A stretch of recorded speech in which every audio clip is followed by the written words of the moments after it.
What?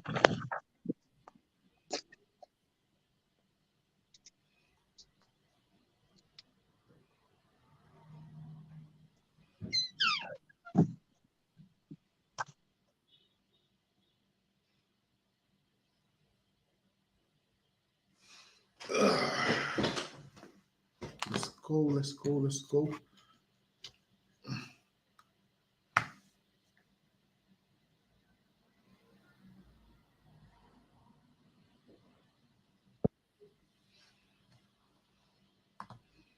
Hey, Ariel, shalom, Lord of Christ. Shalom to the Most High in Christ. All right, so this is the Wednesday night law class. Hold on, give me 1 second. This is the Wednesday night law class.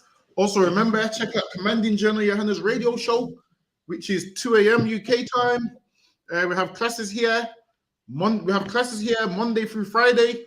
We have classes in the physical school Monday, Tuesday, Wednesday, Thursday. All those classes are held at 7 p.m. till 9. Monday, you have the history class, Captain Parasha. Tuesday, the Brotherhood class, Officer Ariella. Wednesday, the law class with myself, Officer Domgaba. Thursday, the scripture breakdown class with Officer Karofia. And then you have the Lashawan Kodash class, which is online, which is with Officer Alban. Then on the Saturday, we have Sabbath service. Also camp, if the Lord allows. On Friday night, we have the radio show on the ends, which is 9 p.m. You can send your stories, you can chime in, all of those kind of things. And today we're going to go into a few scriptures based on the law. We're going to go over Genesis a bit, all of those kind of things. Also, any questions, just type them in the chat and we'll get to them. So if you got any questions, just type them in the chat and we'll get to them. And we'll see if we can help you out. All right, let me see where I want to start. All right, Ariella, get me Genesis chapter 22 and 1, Bob Kishal. So now we're going to go to the book of Genesis chapter 22 and 1. So now the title of this class is called, Has the Lord Never Forsakes the Righteous? Even though life might seem hard and you might seem like, damn, I've been serving the Lord and nothing's going right with my life. Sometimes you feel like I'm serving the Lord and my life's going bad. You start to think, is the Lord punishing me? Has the Lord forsaken me? No, man. The Lord never forsakes the righteous. Sometimes you go through certain things in life for a reason, man. We'll get to that in a minute. So we're going to start off with the book of Genesis, chapter 22 and verse 1. Part another one gone. The book of Genesis, chapter 22 and verse 1. And it came to pass after these things that God did tempt Abraham and said unto him. The Lord dealt with Abraham prior, and now Abraham's getting his test, man. Because every black and Hispanic man, once you serve the Lord, prepare your soul for temptation, man. Because you're about to be tested, man, to see if you're really down for the Lord or to see if it's really lip service, man. To see if you're really one west till they bury me or if That's it's just right. things is going good. There's a difference, man. People can say anything when they're not being tested, but then once their family starts to cut them off, once they start to lose children, relationships break down, the world stops loving them, they start to lose jobs, they start to get check-ins, all of those kind of things. That's how we know what you're made of, man. Now, when your back is against the wall, that's how we know what you're made of. Because we want to know what? Serve the Lord or run the opposite way. We want to know if you're going to stand with the Lord, man, or if you're going to go the opposite way. And that's why you get these tests, man. Listen, the Lord ain't giving you some easy pass into the kingdom. Listen, man, it's Satan's job to weed out those people who don't deserve the kingdom, man. It's Satan's job to do what? Make sure those people who don't deserve a crown don't get a crown, man. That's right. Satan's job to make you do certain things, and then what does Satan do once he makes you do certain things? Goes back to the Lord, man. He goes back to the Lord and says, you see that brother that you said deserves to get a crown? Look at what he just done, man. He don't deserve no crown. And he reports back to the Lord. and he says, look, man, this man don't deserve no crown. Did you see what he just did?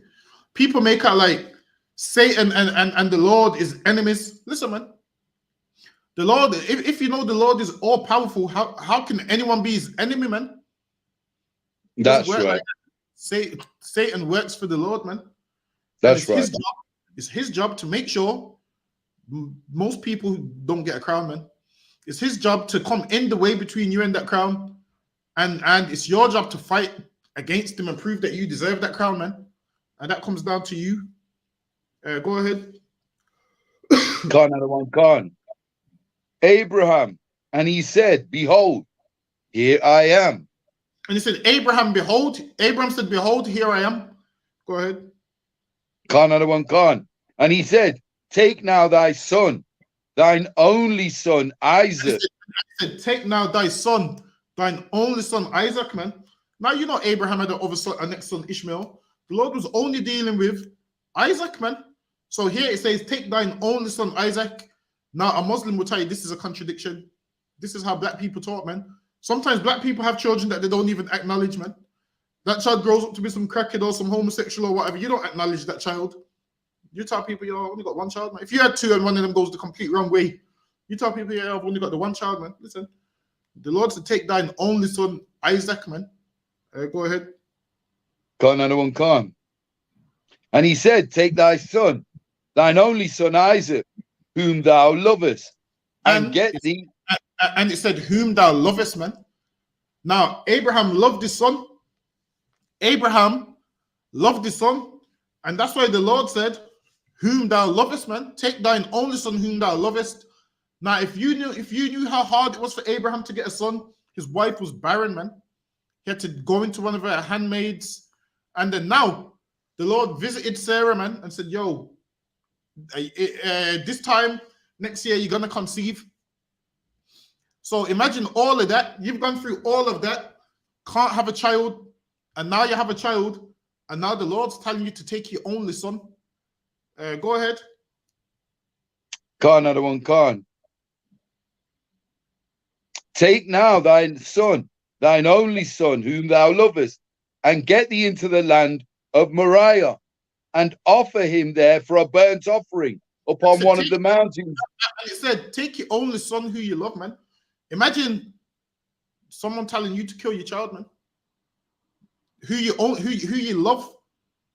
Imagine someone you love, your child, and the Lord tells you to do something and you're not going to see them again, man. The Lord was testing Abraham to see if Abraham would roll with him or do the opposite, man. That's right. Abraham's going to roll with him or not. He said, take your only son whom thou lovest. Why? Because Abraham loved his son. And now he's receiving instructions from the Lord. And this is the instructions. Go ahead. Khan. And offer him there for a burnt offering upon one of the mountains. Thinking, what? A burnt offering? Listen, man. Abraham was a soldier, man. The Lord gave him an order and Abraham was going to carry out the order.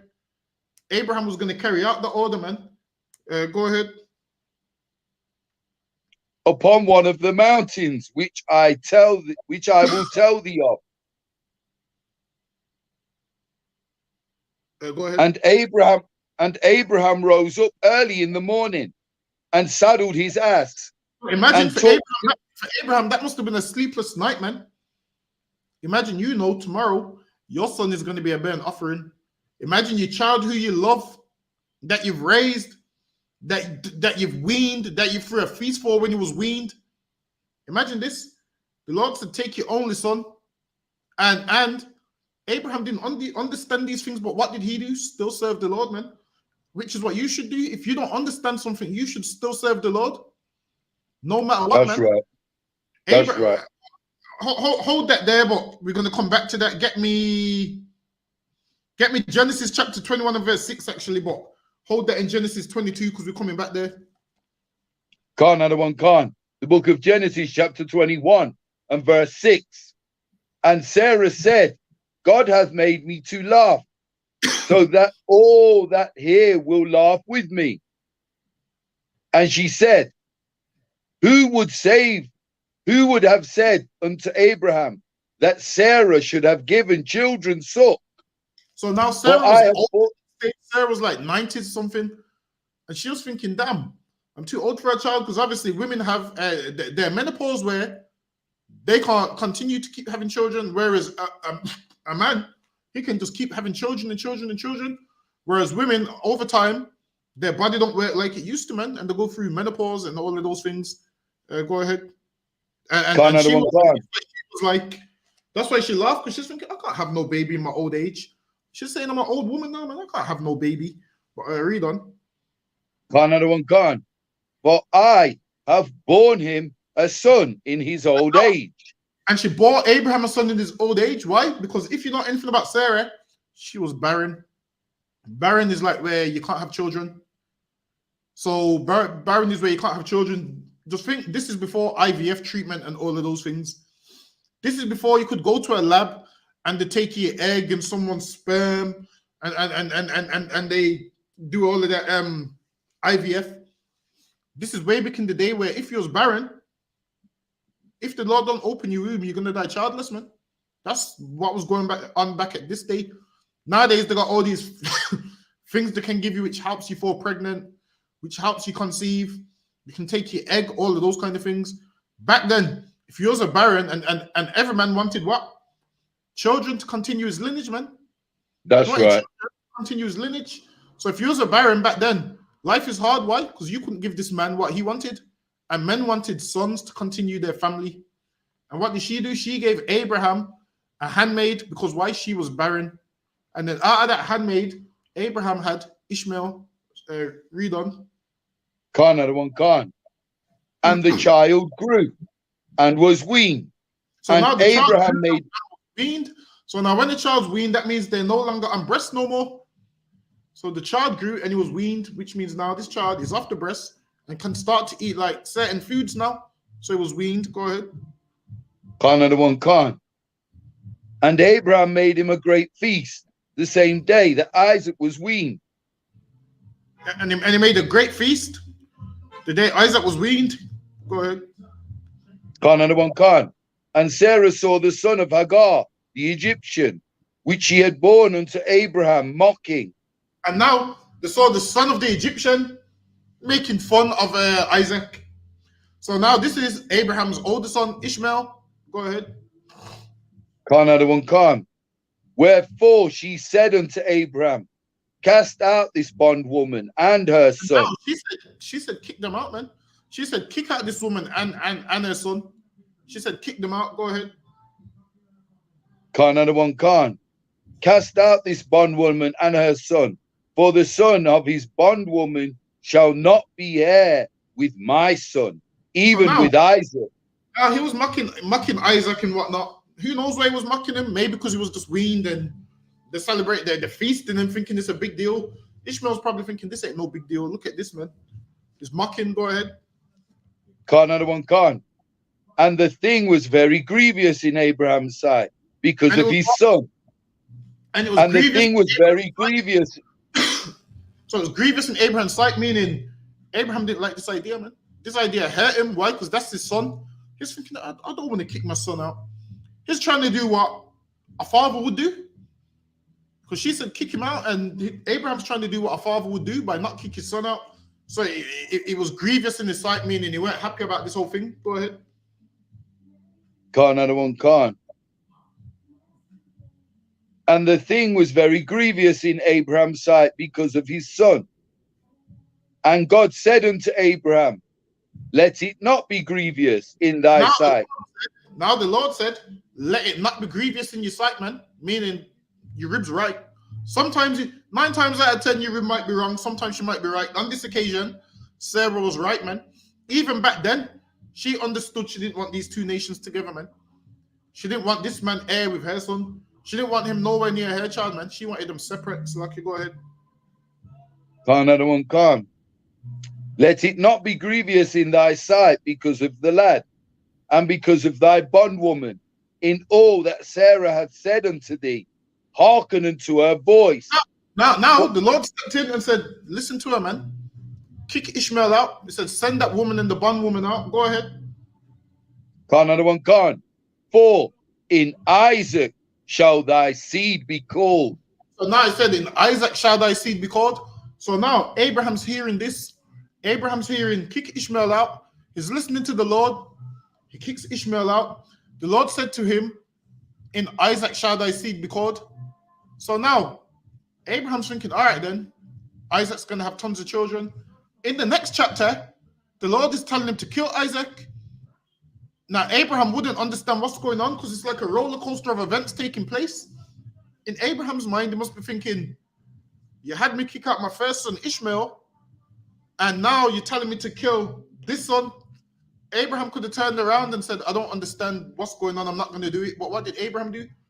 He trusted the Lord, man. Even though he didn't understand. Even though he didn't understand, he understood, you know what? Whatever the Lord says goes.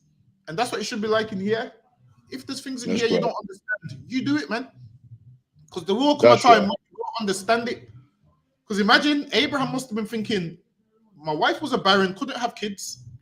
She's finally got a child. We've kicked out Ishmael. Through this child is my nation going to be built. And now in the next chapter, you're telling me to kill this child. Now, if Abraham leaned on his own understanding and said, I'm going to do what I want to do and not what the Lord wants me to do, guess what would have happened? He would have said, I'm not going to kill my son, man. He would have said, I'm not what the Lord tells me to do. I'm going to do what I want to do. And guess what would have happened? Everything would have went pear-shaped, man. Listen, you told to do something in here and you don't understand it. You do it, man. You do it, because one day you will understand it. Just understand this. In here, ain't no one trying to ruin your life and kill you and harm you. If you get an order, it's because it's the right thing to do, man. There's some orders you might not understand. Christ was breaking down scriptures to the men that was with him, and they didn't understand. And the ones that leaned on their own understanding, they left. The ones that knew this man was sent from God, they stayed, man. And then once the Spirit of the Lord came on them, they understood all things. And that's why you need to be patient. You might not understand reincarnation in the first day. You might not understand a woman's position in the first day. Because people get carnal and people make up lies and say, oh, them men there abuse their wives, the controlling, the this, the that. When our wives are happy, man. Maybe if you stuck around, you would understand what a good husband is. The world don't teach you what a good husband is, man. The world don't teach you what a good wife is. That's why the divorce rate is so high. Why? Because they don't understand how relationships work. In here, we know to love your wife is you keep the commandments towards her, man. You don't beat her, you don't abuse her, all of those kind of things. We know we know you take care of your wives. The wives, you take care of your husbands. You love one another, man. You won. Don't let nobody tell you if that man ain't got a job, you shouldn't be giving him money, sis. Listen, man. You had sex with that man. If that man ain't got a job, you better give him some money, man. You better pay them bills. Don't listen to what this world tells you a man's role is. Because even these men in the world that play their so-called role, their wives still don't stay with them, man. Right. So that makes no sense to me. Imagine a man's role is to pay all the bills. While there's men out there that pay all the bills and their wives still don't respect them. Their wives still don't listen to them. So you can drop all of that garbage. So lucky, what verse was we at? 13, sir. Hold on. Yeah, you can take me back to Genesis 22 and the verse that we left off at. So lucky, I can't remember which one it was. The book of Genesis, chapter 22, verse 3. Also, and any questions? Abraham, So lucky, go ahead. And Abraham rose up early in the morning and saddled his ass and took 2 of his young men with him and Isaac his son. Abraham had what? Like servants under him and stuff? Go ahead.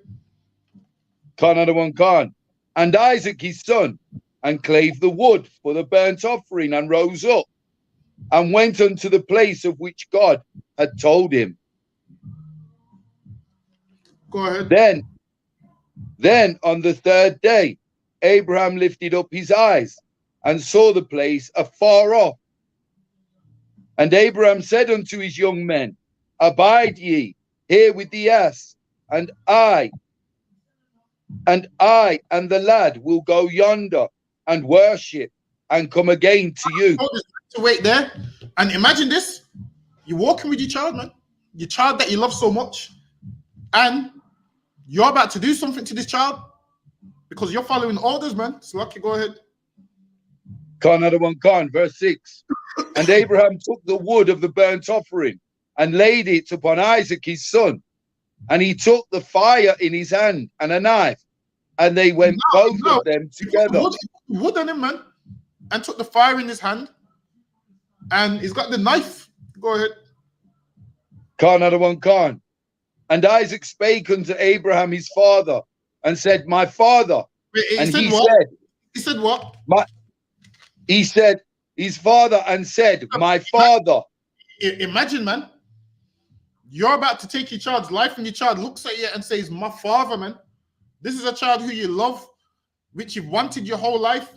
You've nurtured from birth. And this is the last time you're going to see them, man. In your mind, this is the last time you're going to see them. And you're walking with them, and your child says, My father, in a little child's voice, man. Listen, man. And this is how you know Abraham was a hardcore warrior, man. He was willing to do anything to serve the Lord. Whatever it took to serve the Lord, Abraham was going to do that, man. Isaac looked up to him and said, My father. So lucky, go ahead. Another one, Here I am, my son. And he said, Behold, the fire and the wood. And but where is the lamb? The fire and the wood, which is letting you know Isaac wasn't no young baby that didn't know much. This is after he was weaned and everything. So Isaac could speak. He goes, My father, the fire and the wood is see. And which means obviously he knew about burnt offerings and stuff. Why? Because if Isaac's a child at this age and he's saying, Yo, I see the fire and the wood, but I don't see the lamb or the burnt offering, which lets you know they was doing them offerings from back before the time of Moses, man. They've been doing offerings from the time of Genesis, but they don't teach you that in church, man. That burnt offerings and all of these things have been around from the time of Adam, man. They don't teach you these things because this is before Moses gave us the written law, man. This is when the law was more orally, where it was more passed down from father to son and so on. And obviously we went into Egypt. We went into Egypt and we was there so long that we had forgotten all these laws, man. We had forgotten everything because why we was in there for 400 years. So after 2 generations is gone, we forgot everything, man. So then what happened? We came out of Egypt and we had to have a written law because we had forgot everything. So lucky, go ahead. Another one, But where is the lamb for a burnt offering? But where is But where is the lamb for a burnt offering? So where's the lamb for a burnt offering, man? Which means Isaac understood burnt offerings. Isaac understood the law from a young age, man. Which means Abraham was raising him right, man. Abraham was raising him right so much that he said, "Yo, I see the altar and the knife, but I see the wood, but I don't see the lamb, which we usually offer up." Which means when Abraham was doing them offerings before, obviously Isaac's been around as to why he knows these things, man. So lucky, go ahead. Another one, And Abraham said, My son, God will provide himself a lamb for a burnt offering. So they went both of them together. That's lucky. Go ahead. Another one, And they came to the place which God had told him of. And Abraham built an altar there and laid the wood in order and bound Isaac, his son. Imagine, man, he bound his son to that wood. He bound him, tied him to that wood. Go ahead. Another one, And laid him on the altar upon the wood. Put him on that wood. Go ahead. And Abraham stretched forth his hand and took the knife to slay his son. And Abraham stretched forth his hand and took the knife to slay his son, man. Imagine this. Abraham was going to slay his son because he obeyed the Lord that much. And you mean to tell me the Lord ain't telling you to slay your son? The Lord's just telling you don't celebrate Christmas, man. The Lord's just telling you don't celebrate Easter, don't celebrate birthdays, don't be a whore, and you can't stop doing those things. That's right. You don't love the Lord, whereas Abraham is a man who loved the Lord, man. Whereas Abraham was going to kill his son that he loved so much. He loved his son so much, and he was going to do this to serve the Lord. And you mean to say you can't put down birthdays because it's too hard? You can't give up eating pork because it's too hard. Right. You can't eating shrimp because it's too hard. That's right. You ain't hardcore like Abraham, man. Abraham was hardcore in serving the Lord. Imagine this. Right. Imagine this. Sarah was barren, man. Sarah was barren. And she's waited all this time to have a child. Imagine Abraham was willing to go back home to his rib and say, Isaac's not coming home today, man. After all this, she was barren, happy she had a son, waited all these years. And Abraham was willing to do what the Lord said and go back home to her and face her, man. Imagine facing your woman. You're scared to face your woman when it comes to celebrating birthdays, man. Oh, I have to celebrate birthdays because my woman's going to leave me if I don't celebrate this birthday. I have to buy her Christmas presents and Valentine's Day presents. Why? Because she's going to leave me if I don't buy her a Valentine's Day gift. Listen, man. Abraham was willing to go home without his child in order to serve the Lord, man. The Lord That's right. About a child. The Lord's just telling you, put down them birthdays, man. Put down Christmas. Put down Easter. The Lord's telling you, keep my laws, and you don't want to keep them. Listen, man. People need to stop thinking that Abraham, you ain't Abraham, man. Abraham was going to give up everything to serve the Lord, man. Abraham stretched out his arm and had that knife and ready to pull it in Isaac, man. So, okay, go ahead.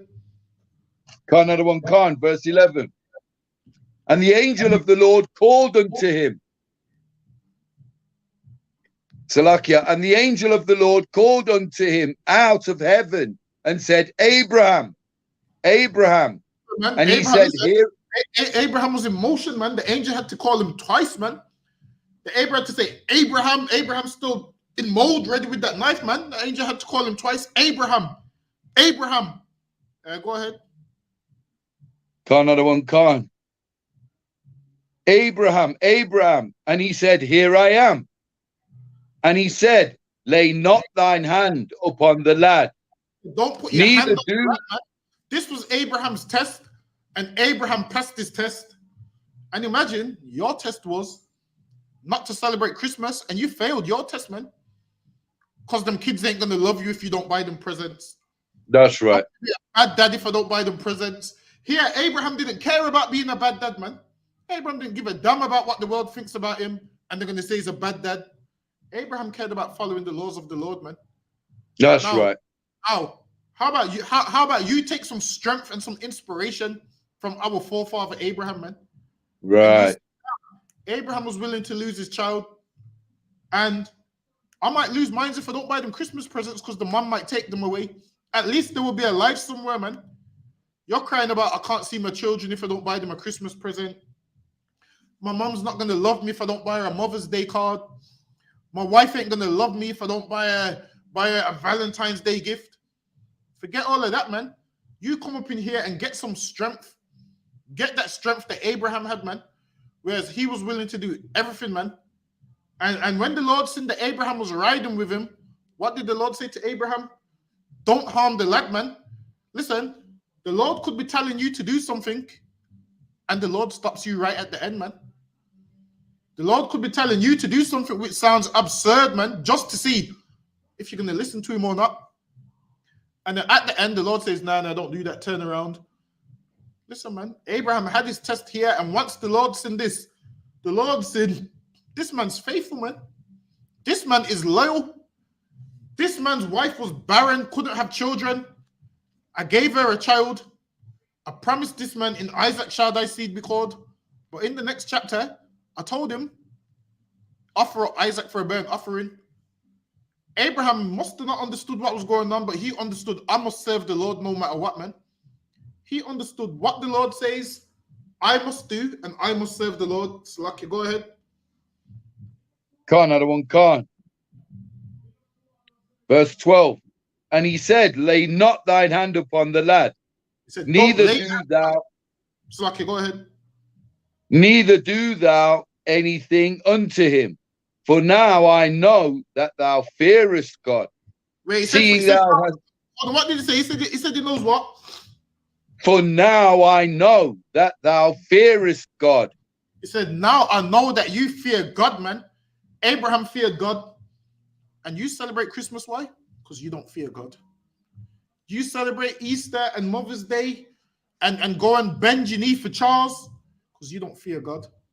That's right. Christmas and Easter and go church every Sunday? Because you don't fear God. That's why you fear man more than God, and you fear your wife more than God.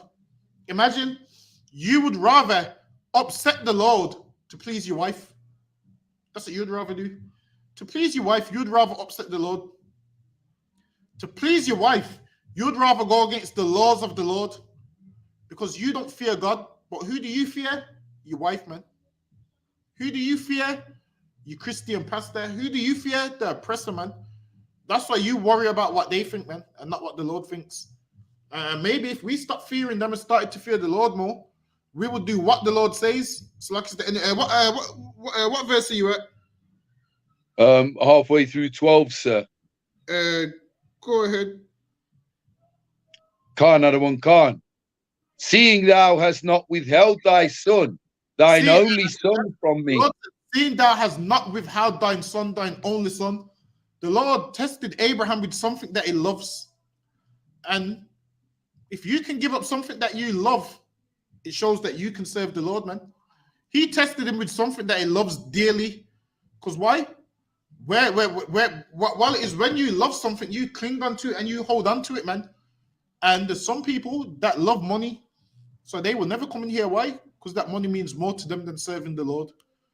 There's some people that love their wife who says, if you come in here, I'm leaving you. They would rather serve her than not serve the Lord. And then guess what happens? Whatever you put before the Lord, you end up losing it anyway, man. Whatever you put before the Lord, you end up losing it anyway. You think, okay, then I'm going to do this. It's not going to work out for you, man. You got all these great business ideas. You want to put all these great business ideas before the Lord. Guess what happens? Your business crumbles, man. Your business crumbles. And then you come crying. Nothing works out for me. Nothing works out for me. And it shouldn't work out for you, man. Why should it work out for you if you don't want to serve the Lord? If you don't want to serve the Lord, nothing's going to work out for you, man. Everything you put your hands to, it's not going to work. Or you could be like, what? The men of the Lord who put the Lord first, man. And then everything else is added onto them. So, Lucky, go ahead.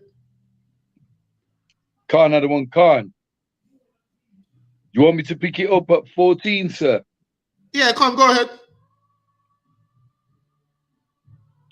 Salakia, Khan, another one, Khan, verse 13. And Abraham lifted up his eyes and looked, and behold, behind him a ram caught in the thicket by his horns.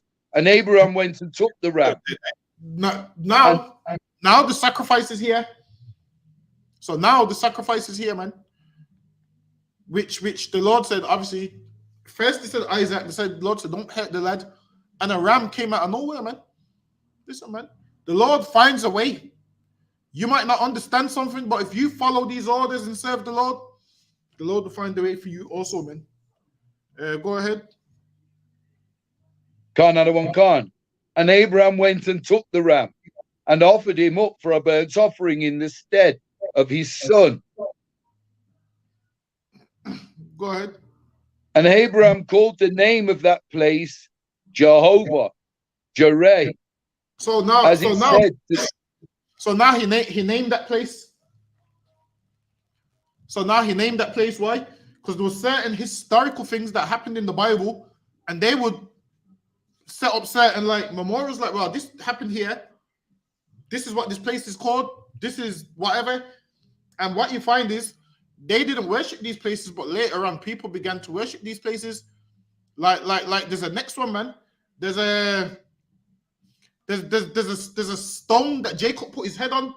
You've seen that stone that Jacob. You've heard of that stone that Jacob put his head on, right? When he went to sleep, when he was fleeing from Esau. You know that one, Ariella. You know which one I'm on about? Salakia, what was that, sir? The stone that Jacob used as a pillow. Khan, another one, Khan, sir. So now there's a stone which Jacob used as a pillow, and then what you will have is, you know that King Charles III has that underneath his claims he's got it underneath his throne, right? Claims he's got it underneath his throne. This is what they say.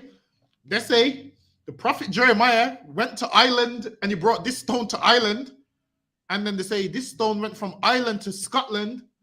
And then once, obviously, the Jacobites was on the throne and united England, the stone then went to England. So now they have a stone underneath the throne, and they claim it's Jacob's pillow. Hold on, let me see if I can pull up a picture of the stone underneath the throne. Lucky. I think they call it the stone, something like that.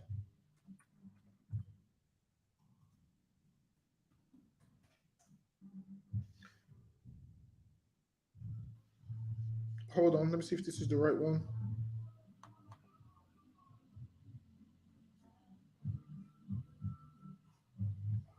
Hold on.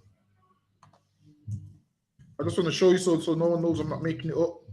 I'm sure they call it the stone of destiny. It's the stone of destiny. Hold on.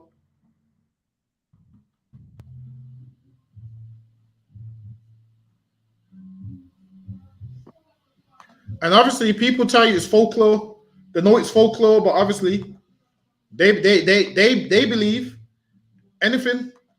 So they believe that obviously that stone is underneath the throne of Charles right now. Hold on.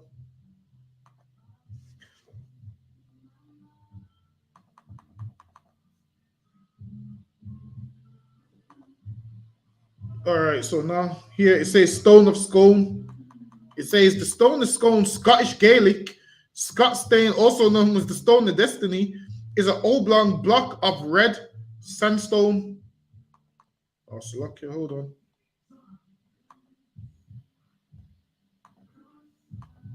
It says that was originally in the coronation of the monarchs of Scotland, and after the 13th century, the coronation of the monarchs of England, Great Britain, and the United Kingdom. It is also known as Jacob's pillow, Jacob's pillow stone. So that's what they call it. So now it's called Jacob's pillow stone. So that's what they call it. So lucky, let me stop sharing that. So now they call that Jacob's pillow stone, which makes no sense, man. They believe that stone came from Jeremiah into Ireland. So they believe Jeremiah left Babylon and brought that stone to Ireland, and that's the stone they use today. So and that's the stone that, if you looked at Charles's throne the other day, they have it underneath the throne. So lucky, where was we? So the certain things in the Bible where people begin to worship them and start to use them as such. But Lucky, go ahead. Khan, another one, Khan. As verse 14, halfway through verse 14, sir. As it is said to this day, in the mount of the Lord it shall be seen. Go ahead. Khan, another one, Khan. Verse 15. And the angel of the Lord called unto Abraham out of heaven the second time, and said, by myself have I sworn, saith the Lord, for because thou hast done this thing and hast not done this thing, man. Abraham done this thing and he didn't withhold his son from the Lord, man. He done this thing and he didn't withhold his son from the Lord. And now the Lord is impressed with Abraham, man. Like, yo, this man's loyal, this man's faithful. The thing that he loves the most, he was willing to give that up for me. So because you've done this thing, I'm going to do something for you, Abraham. Listen, man. When you get your test, you better pass your test, man. You better read these scriptures of Abraham and you better pass your test. So lucky, go ahead. Khan, another one, Khan. For because thou hast done this thing and hast not withheld thy son, thine only son. And he said, because thou hast not withheld thine son, thine only son. Now, if he had other sons, it wouldn't be so bad. But this is his only son. Imagine being a man and you're not understanding something, and you do that, and you have to come back and you have to go to people in the world. What happened to your son? Most people wouldn't do it because of the peer pressure, man. Don't let peer pressure stop you from serving the Lord, man. Imagine this. We get peer pressured by people in the world who is on a path to destruction anyway. If they don't change their life, they're on a path to destruction. How can they judge what we do, man? How can they speak bad about us when we serving the Lord and they ain't serving the Lord, man? That's right. Imagine this. They're on a path to destruction, and they're trying to take you with them, man. Whereas we're trying to give everybody life, but not everybody wants life. Abraham understood the assignment, man. Abraham understood the assignment and understood to serve the Lord. So like you read on. Khan. That in blessing I will bless thee, and in multiplying I will multiply thy seed as the stars. Lord said, I'm a bless you. I'm a multiply your seed as the stars of heaven, and so forth. Go ahead. And as the and as the sand which is upon the seashore. And now and thy seed. Now the Lord's promising Abraham all these blessings because obviously he done what the Lord told him to do. He followed through with an order that the Lord gave him. Drop that. There's no more on that, is there? Lahasa. All right, drop that. Get me Matthew chapter 16 and verse 24. I have a question, sir. Oh yeah, go ahead. Okay, in Matthew 24 and 24, who is the elect that will be deceived that Jesus is talking about? It's red letter. All right, read that. Khan. The book of Matthew, chapter 24, verse 24. For there shall arise false Christs and false prophets, and shall shew great signs and wonders. It says there's going to be false prophets, meaning fake people claiming that they're Christ, fake people saying this is the truth, this is that. Tons of those people are popping up. All those little fake messiahs is popping up. These fake Israelite groups is popping up. Go ahead. Khan. In so much that if it were possible, they shall be seen. It says, and that way it didn't say they did deceive them. It says if it were possible. Like meaning these fake messiahs and these fake Christians, they're going to be so good at their job that even if it were possible, they would deceive the elect, basically letting you know how close they're going to be to deceiving people. But while it is, there's tons of people that fall for them, and they're not the elect, man. The elect is what? The chosen ones, man. Now, who is the elect today? Nobody knows. But in here, you make your election sure by you coming in here and serving the Lord, by knowing that this is the place to be. So you would come in here and you would serve the Lord, but just because you're in here, that don't guarantee a seat on the chariots. Because obviously, when you go home, nobody knows what you do.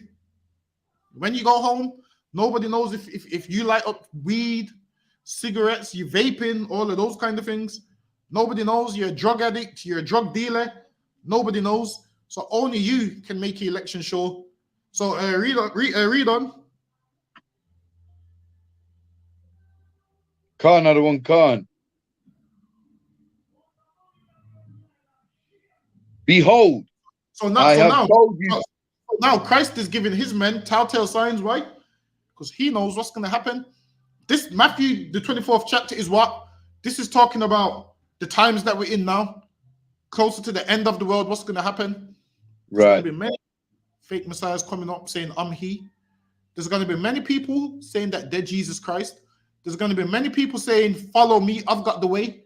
And then you're going to have a majority of people that's going to tell you, follow this man, he has the way. This is the Messiah that we've been waiting for. So he's letting you know they're not the Messiah, man. He's letting you know they're not the Messiah.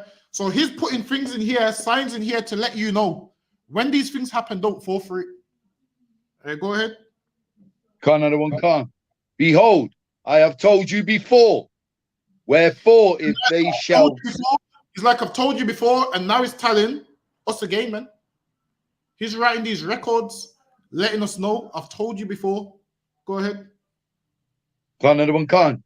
Wherefore, if they shall say unto you, behold, he is in the desert, go not forth. Behold. Because why? People will tell you Christ is here. Now, there was tons of black people that believed, what's that man's name, Ariella, man, and he poisoned them with the Kool-Aid. Oh. What's his name again? The Yankee, the American guy. Yeah, was it Jim Jones or something? What was his name again? Jim Jones. Jim Jones. Or is that No, the that's rapper? the rapper. That's Dipset. Is it? What was his name? Was something Jones, right? Can't another one can't, sir. So now people fell for that, man, and they say that tons of people who fell for it was what? African Americans. That's what they say, man. They thought, oh yeah, the sister said Jim Jones. Yeah, his name must be Jim Jones. Hold on, so what's the Dipset rapper's name? What's the Dipset's rapper's name then? Jim Jones. Oh, his name's Jim Jones as well. Oh, Can't so another now, one can't. He might have named himself after the Kool-Aid guy. possibly. It wouldn't surprise me. Trooper Yaku said Jim Jones as well. Yeah, that must be the name. So now, there's many fake Christ out there, man, and they will tell you, follow me. And Christ is giving you signs. If he says I'm in the desert, don't go, man, because they ask Christ, what's the signs of the end of the world? So now Christ is breaking it down to them. Go ahead. Can't another one come. Wherefore, if they shall say unto you, behold, he is in the desert, go not forth. Behold, he is in the secret chambers, believe it not. Meaning he's in the secret room somewhere. Go ahead. Can't another one can't. For as the lightning cometh out of the east, and shineth even unto the west, so shall also the coming of the Son of Man be. And now Christ is letting you know, because when I come, I ain't going to be in no secret chamber. I ain't going to be in no desert. When I come, everybody is going to see it, man. Everybody across this world is going to see when I return. It's not going to be no secret. So any man telling you that Christ is in the desert, don't believe him. Any man telling you Christ is in the classroom teaching somewhere, don't believe him. Listen, there's tons of people that call themselves Jesus Christ. Jesus Christ said, read that part one more time. Can't another one come. Verse 27. For as the lightning cometh out of the east, and shineth even unto the west, so shall also the coming of the Son of Man be. Also, that's how the coming of Christ is going to be, man. Give me Acts chapter 1 and verse 11. Slucky, did that answer your question? Can't another one can't, sir. Most on Christ. Get me Acts. Let me get one more. Get me Acts chapter 1 and verse 11. I believe it's this one. Can't another one can't. The book of Acts chapter 1 verse 11. Which also said, ye men of Galilee. Actually, why go stand? Give me 1 verse 10. Give me Acts chapter 1 and verse 10. Can't another one can't. Acts Actually, chapter 1. From verse 9. So okay. The book of Acts chapter 1 verse 9. And when he had spoken these things, while they beheld, he was taken up, so and now, a cloud. Christ spoke these things, and it says he was taken up. Go ahead. Can't another one can't. And a cloud received him out of their sight. A chariot received him out of their sight, man. So now they're seeing Christ leave. Christ has said something to them, and out of the blue is getting to rolling, man, because he's leaving now. Go ahead. Can't another one come. And while they looked steadfastly toward heaven as he went up, behold. And now they're looking steadfastly up to heaven. So they're seeing him going up in the sky, and they're seeing him getting smaller and smaller, and they're gazing into the air. Go ahead. Can't another one come. 2 men stood by them in white apparel. Go ahead. So there's 2 men before them as they're gazing. There's 2 men with them. Go ahead. Can another one come? And while they looked steadfastly toward heaven, as he went up, behold, Salakia, verse 11, which also said, ye men of Galilee, why stand ye gazing up into heaven? This same Jesus, which is taken up from you into heaven, shall so come in like manner as ye have seen him go into heaven. He shall what? Shall so come in like manner as ye have seen him go into heaven. The same way Christ left through the skies, the same way he's coming back, man. He ain't gonna be in no desert somewhere. He ain't gonna be in no bedroom chamber somewhere. All throughout these scriptures, it lets you know the same way Christ left is the same way Christ is coming back. Right. Don't let some idiot fool you into believing that they're Jesus Christ, man. Don't let some lunatic fool you into thinking that they're Jesus Christ, man. Because they're not Jesus Christ, man. You know why? Because Jesus Christ said, like lightning from the east to the west is how I'm going to return, man. And these two Right. men said, the same way you see him leave is the same way he's going to come back, man. He left Right. through the sky and he's coming back that same way.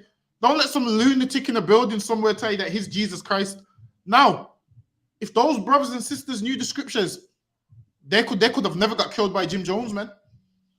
They would have said, first of all, Jesus Christ was an Israelite, and he ain't coming back the way he ain't coming the way you came, man. That's what they would have said. But when you don't know these records, you fall for anything, man. When you don't know these records, you fall for anything. And what will happen? You'll end up drinking poisonous Kool-Aid, man. You'll end up drinking poisonous Kool-Aid. Hold on, who's the one? Who is the one that set the building on fire? Do you remember that one as well? There was one of them. Where? I believe the government was coming to arrest him and they set the place on fire. Lhasa. I think he's probably in America somewhere too. He set the place on fire and a ton of them burnt to death. There was a few survivors. And he used to say it was Jesus Christ, I believe. Hold on, let me see if I can find his name. I know he set the building on fire and a ton of them died in there. That's his name. For Wada Yakuam, David Koresh. That's his name. He set the building on fire, man. And I'm sure they believed he was Jesus Christ too. All of these people come around and they come around to hurt you, man. They come around to hurt you. And they know that you're looking for a leader. And what do? They lie to you, man. They lie to you and make out like they're Christ. And this is why Christ said this in the scriptures, man. In the book of Matthew, don't believe them if they say lo is here. Christ was trying to save your life, man. But obviously black people don't listen, as usual. Same like when Christ said, when you see Jerusalem compassed with armies, fleeing to the mountains, what happened? Black people wanted to dilly and dally, man. They wanted to dilly and dally. The Romans compassed them and starved them out, man. Now, the ones who listened to orders and followed orders, what did they do? They left, man. They left the city of Jerusalem because they knew what? The Romans is coming to kill them. The ones that believes everything's a joke and they got all the time in the world, they just stayed in Jerusalem, man, until them Romans compassed the city. And then they all died, man. Whereas the ones who listened to Christ, they left Jerusalem, man, and they ran into Africa, man. Why? Because they know how to follow orders. They know how to listen. And in here, we know how to follow orders, man. The Bible says to us, be not a part of the world. So what do? We choose to not be a part of the world, man. Because if you do be a part of the world, guess what happens? Once judgment comes, you're going to get caught up with it, man. Why? Because you don't like to follow orders. So following orders is very important. And we follow orders in here, man. So lucky. That's right. Was there anything else you wanted, Ariella? Can't another one, can't, sir. Yeah, go ahead.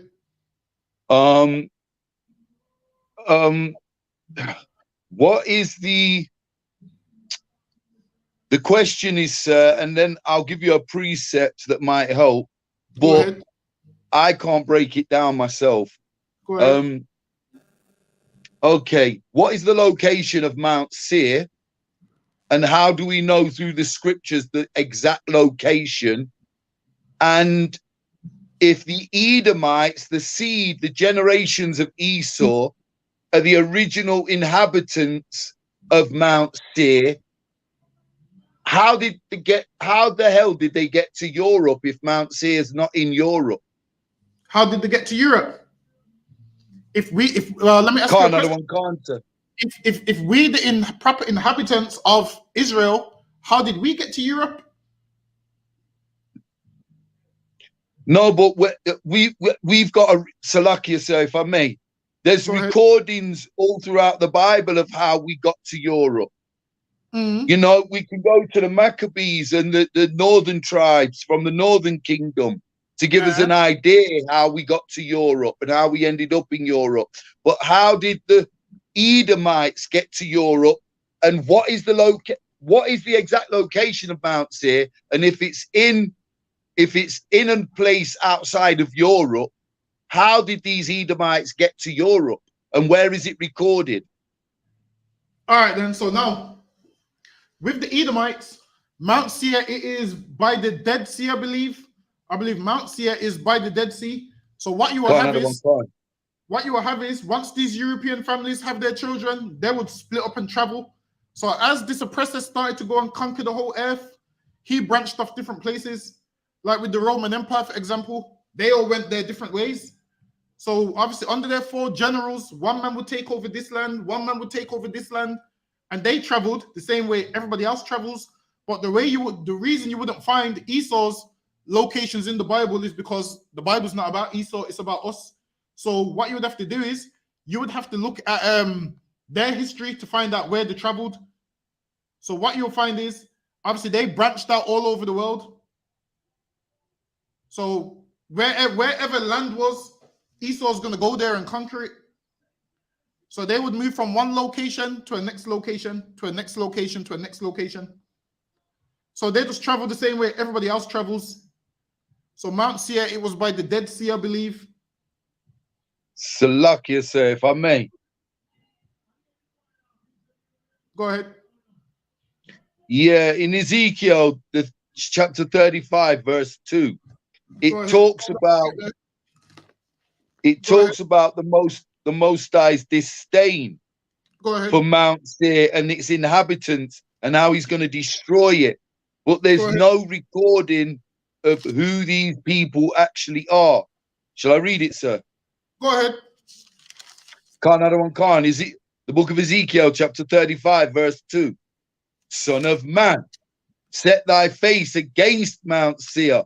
So now and prophesy. Now it says set your face against Mount Seir. While it is you're looking at location, while it is the people was located in this place at that time. So it's saying set your face against Mount Seir, meaning set your face against the Edomites. So it's not all about the specific location, if you get what I mean. So Mount Seir is the Edomites. This is where they dwelt at that time. So it'd be like me saying, I'm going to destroy them Handsworth, man. Does that mean they can't move to Smethwick or whatever? So while it is these men dwelt in Mount Seir at the time. So at the time Ezekiel's writing this was their location. There's still those Mount Seir people today. But obviously, what do they do? Today they've just become British, Irish, but really they're all the same people. What the Lord's talking about is going to destroy is the bloodline. He calls it Mount Seir because that's where they was dwelling at the time. So don't think so much location. Think the people. If you get what I mean. On the precept you wanted. What do you want me to read on, sir? Yeah, go ahead. Where was you? Ezekiel 35 and 2, sir. Yeah, go ahead. So don't fix location, because all these Edomites have branched off different places. If you think location, that would mean Edomites that ain't in Mount Seir are not going to be destroyed because they're in Handsworth or Aston somewhere. So the reason it said Mount Seir is because that's where they was all located at that time.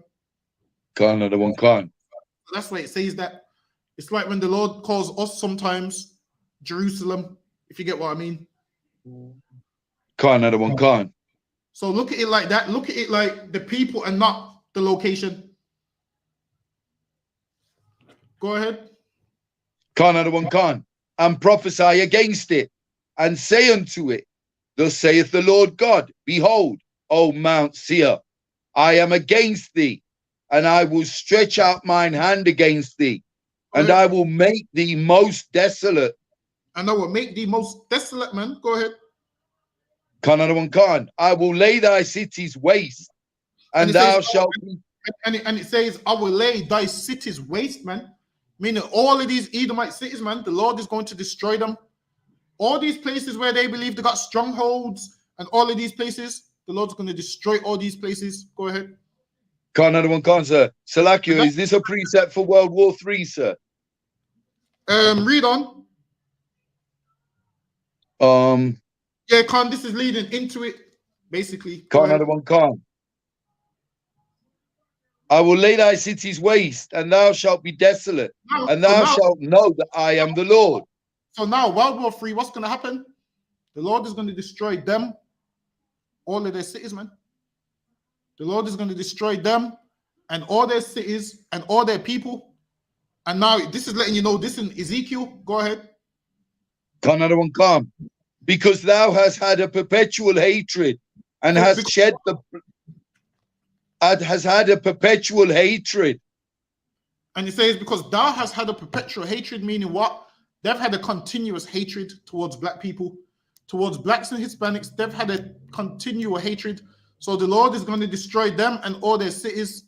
And then obviously you can also precept it with the Lord's going to destroy the sinful kingdom and all of those kind of ones. So don't just location, because obviously if you think location, you're looking at one spot. Obviously, it caused the Mount Seir because that's where they was dwelling at the time. So don't go into Mount Seir. Just think the Edomites. Go ahead.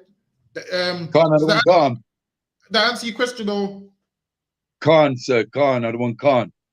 And has shed the blood of the children of Israel by the force of the.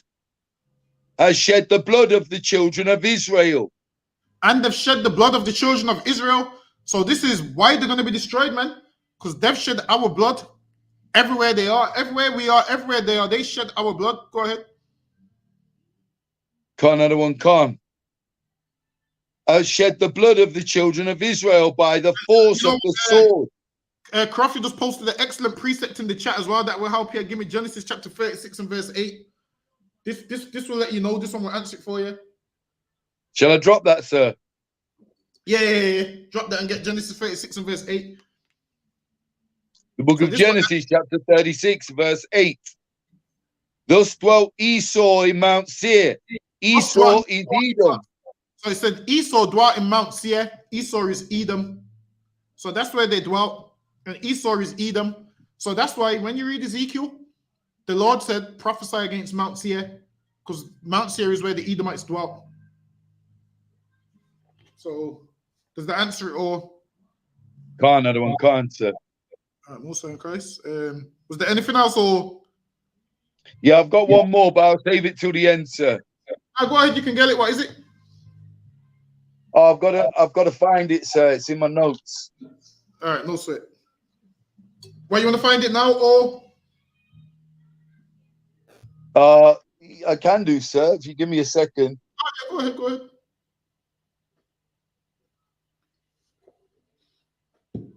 So now, as we were saying, man, you better serve the Lord and you better do it wholeheartedly, because if not, guess what's going to happen? You're going to get caught up by David Koresh. You're going to get caught up by Jim Jones. You're going to get caught up by everybody telling you that they're Christ, and they ain't Christ, man. You're going to get caught up with all of that, man. So what I would do is I would come in here. Listen, nobody in here don't claim to be Christ, man. We give Christ the props he deserves. We serve Christ. We acknowledge Christ is our King. There's no man in here that calls himself Jesus Christ, man. Now, if we was calling ourselves Jesus Christ, then there would be problems, because why? We're not Jesus Christ, man. We serve him who is our King. Where was we? We're in 1 Timothy 4:1. I just wanted to break down of 1 Timothy 4:1. It's Go ahead. 1 Timothy 4:1. It's taught. I think it's talking about Israelites in the truth. So obviously there'd be UPK, ISUPK brothers that leave the truth. And I just wanted to know, is there a way back for them? The book of 1 Timothy chapter 4 verse 1. Now the Spirit speaketh expressly that in the latter times some shall depart from the faith, and now giving heed. Now, in order to depart from the faith means you was in the faith at one time, man. Now, this is for people that leave the truth. Now, Salaki, sir, if I may. Go ahead.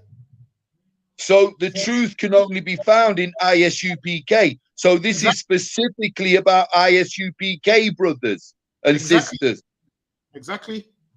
This ain't talking about this ain't talking about the Christian church, because the Christian church have never been in the faith. Salaki, sir, if I may. Go ahead. I was thinking more along the lines of fake Israelites like IUIC, Sakara, so on and so forth. And they would be the ones that have left the faith. Because remember, once they started in the ISUPK and then they left, so they're the ones that left the faith. Another one can't. So it started off with what? ISUPK 1969. And then once people started to leave the faith, guess what happens? They made all these other fake Israelite groups and people began to join them. So now this is talking about these fake Israelite groups because they left the faith. Slaki, go ahead. Another one can't.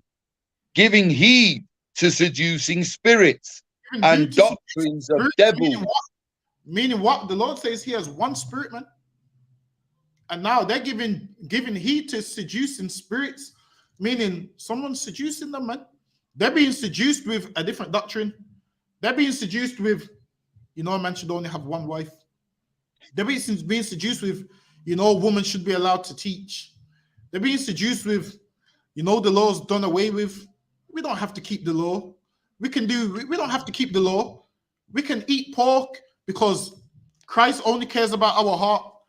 They're giving heed to seducing spirits.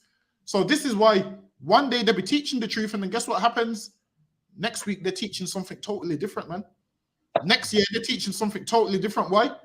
Because they're listening to seducing spirits. Someone doesn't just one day wake up and learn a new doctrine. It's because you've been secretly listening to somebody else who you shouldn't be listening to. You've been listening to someone that you shouldn't be listening to, and you've allowed them to seduce you. Go ahead. Another one can't. Speaking lies in hypocrisy. Lies, and it says doctrines of devils. And doctrines of devils is what?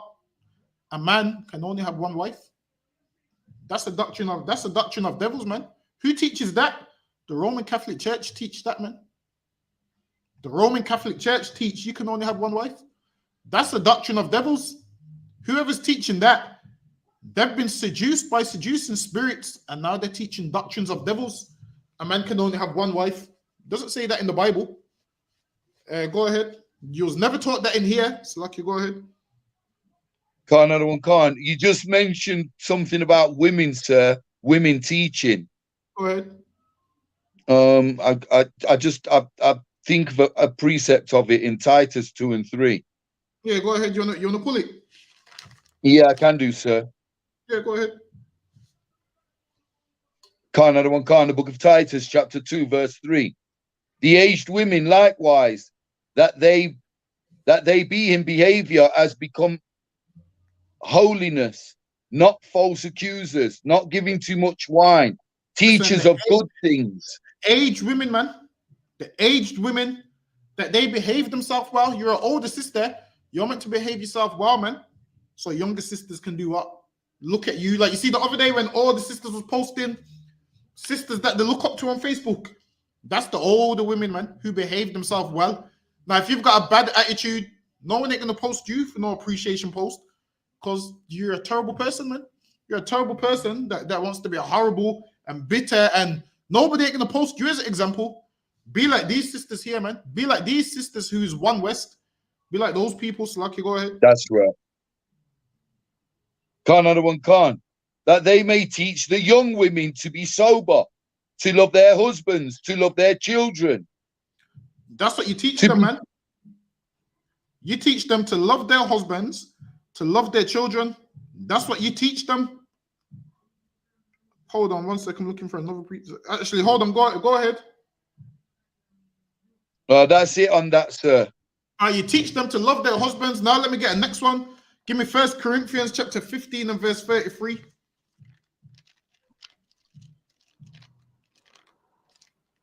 1 Corinthians 15 and what, sir?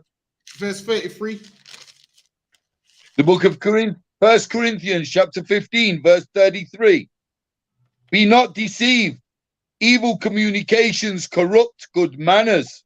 Now, what does this mean, man? It says evil communications corrupt good manners. What's evil communications? Evil communication is what? You telling someone, don't listen to your husband. Evil communication is what? You telling someone, leave your wife, man, don't be with her. Evil communications is you telling someone, the law's done away with, Jesus is white, it corrupts good manners. You know why? Because the good manners would be you following the law, but this evil communication makes you not follow the law, man. It corrupts good manners. You telling someone the law's done away with, you telling a woman not to honor her husband, you corrupt good manners. You know why? Because good manners is what? A sister that loves her husband, man. Good manners is what? A sister that takes care of her family. But with your evil communication, don't do nothing for that, man. You corrupt good manners. That's what that's talking about, man. Evil communication corrupts good manners. And in here, we don't do no evil communication. We don't corrupt good manners. We teach good manners, man. That's why all the sisters in here and the men in here is righteous. You know why? Because they learned good manners. And in the Christian church, they're taught evil communication. That's why divorce is so high in the church, because the pastor says you can leave your wife. Now, if they was taught you can't divorce, then they would make that relationship work. Why? Because that would be the good manners. Because of this evil communication, you can leave your husband. They leave their husband, and that corrupts the good manners, man. You understand that, right, Ariella? Can't, another one can't, sir. That's what that's talking about. People think this is talking about manners, how the white man thinks he's talking. I ain't talking about that. Salaki, was there anything else you wanted? It's one more small thing, sir, Salakia. Go ahead. Is I have a lot of Israelites that want to come into it and not sure about what they're doing. I've got a couple guys in my town always asking me questions, and the thing that springs to mind is a lot of our people want to know how the Northern Kingdom lost their blackness, lost their melanation, and is Hosea 7 and 8 a precept for that? Yep, the cake not turned. Yeah, Hosea 7 and 8. Can I use that as a precept to describe how they lost their color? Yeah, you can. But the thing is, color's not a big thing. It's who your fathers are. So now, let's say, for example, I'm a dark-skinned man. So now, let's say I had a rib that was dark-skinned. Let's say I was in the world and I had a woman that was white. I get both of them pregnant. What's going to happen? One of them is going to be dark-skinned. The other one's going to do what? Be a lot lighter white, because I've mixed with somebody else. That's all it is. They was mixing with the other nations. But the thing is, both these children would still be Israelites. You know why? Because the seed comes from me. I would have planted both. Salakia, sir, if I may, sir. Salakia, sir, if I may. I've got one brother at work wants to specifically know not how some of the Northern Kingdom became light, how they became white. How they became white? Yeah. How the Aztecs went from jet black to looking European. Well, how come Bob Marley looks black and Nestor Marley is a white man? How did ask him why does Bob Marley's children look black? Ask him how did Bob Marley's children it's a color thing. Ask him how did Bob Marley's children become black? Tell him it's the same thing in reverse. Another one can't, sir. Tell him the same way Bob Marley's children became black is the same Great way. Analogy. Yeah. Tell him it's the same way the Northern Kingdom became a lot lighter.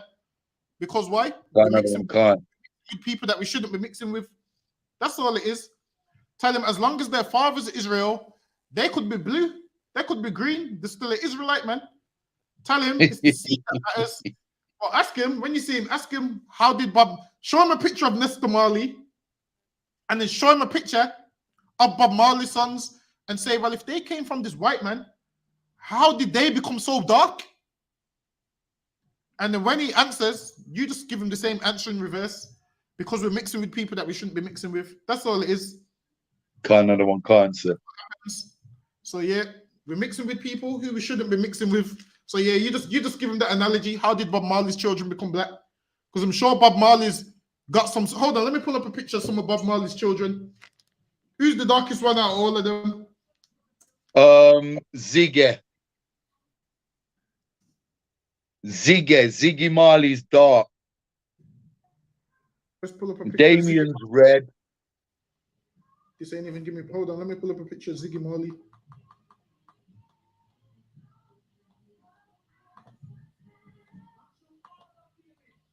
Hold on, give me 1 second. Let me share the screen. Is it on there?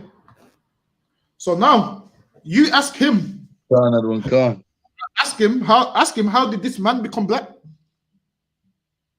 Ask him how did this man become black? Ask him why is this man got a Jamaican accent and all of those kind of things? And he's a white boy. Exactly, that's what I'm saying. So tell him it's the same thing but in reverse. That's all it is. Now let me see if I can pull up a picture of Nesta Marley.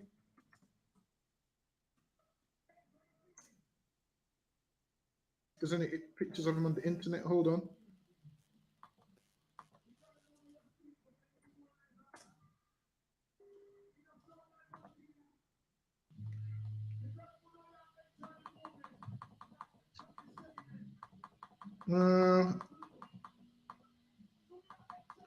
Nah, I can't even. There's none of him on here for some reason.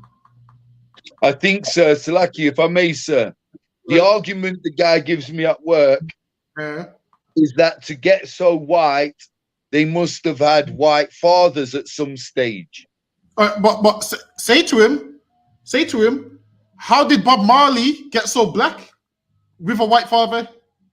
Ask him, does that mean Bob Marley had a black father at some stage? Damian Marley and Ziggy Marley, did they have a black father at some stage?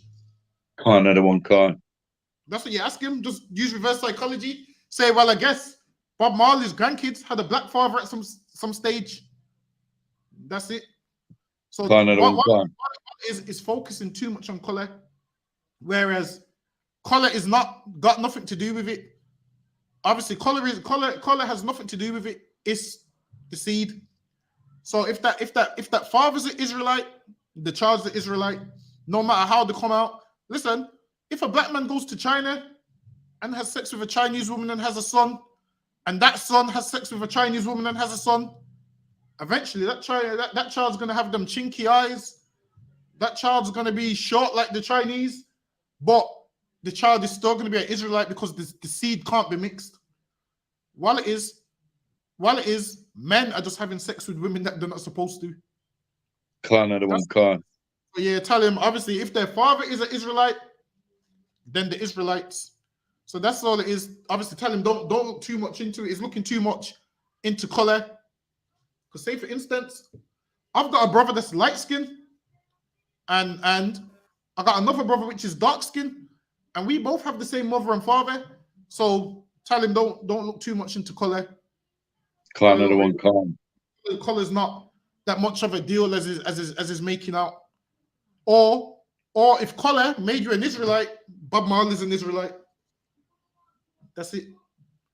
If color makes you an Israelite, Bob Marley is an Israelite, and Bob Marley's right about everything, if that's the case. But when you ask him about Bob Marley, what does he say? Does he say Bob Marley's a white man on there?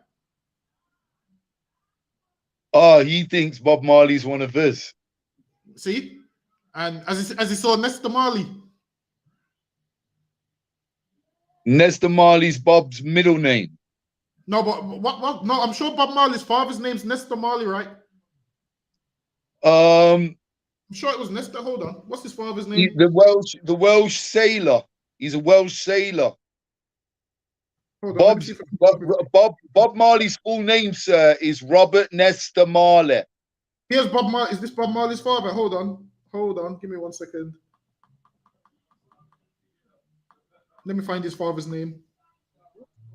You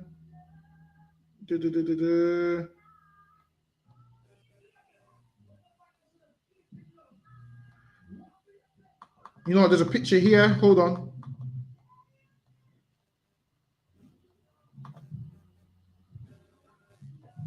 All right, let me share this one. Hold on, wait a minute. I'm a bit slow with the screen share. So now, that's Bob Marley's father on the right. And show him this picture. Show him this picture. Say, who's that on the left and who's that on the right? Say to him, how can Bob Marley How can Bob Marley be black if that's his father? Ask him. Because that's So Bob like you Marley's said, father. yeah, I broke it down for him. He's come from the Christian church and he just doesn't understand the breakdown of Numbers 1 and 18. He doesn't get it. He doesn't get that the seed is in the man. Yeah, he doesn't get, he can't see it in Numbers 1 and 18. He thinks that we get blood from your mother and your father. I broke it down for him, sir. Tell him what he needs to do is look into DNA and genealogy, man. That's Can't what he needs to anyone do. can't. Tell him he needs to look into DNA because what? Your makeup of whether you're going to be a male or female, that comes from your father. The man carries the what? The X and Y chromosome, meaning what? If that man, if that child is an X that comes out of the man, you're going to have a daughter. If the child is a Y, you're going to have a boy. Women only have the X. That's why if it's XX, it's a girl. If it's XY, it's a boy. So let him know that the man determines what the child is. Same way the man determines the sex of the child, because the man has what? The XY chromosome, man. Now, tell him you do get some DNA makeup from your mom, but the DNA makeup you get from your mom is things like hair color, eye color, genetics, genealogy. Yes, sir. Yeah. So now you get half from your father, half from your mother, but your father determines what nationality the child is and bloodline, pedigree, and what gender the child is. The only thing is with you and the mom, it goes half depending on what color hair the child's gonna have, what height the child's gonna have, all of those kind of things. Because you get half from your mom and half from your dad. I believe you get is it 23 chromosomes from each parent? I believe something like that, sir. I believe you have 46. So you have 20, you get 23 from each parent. And one of them is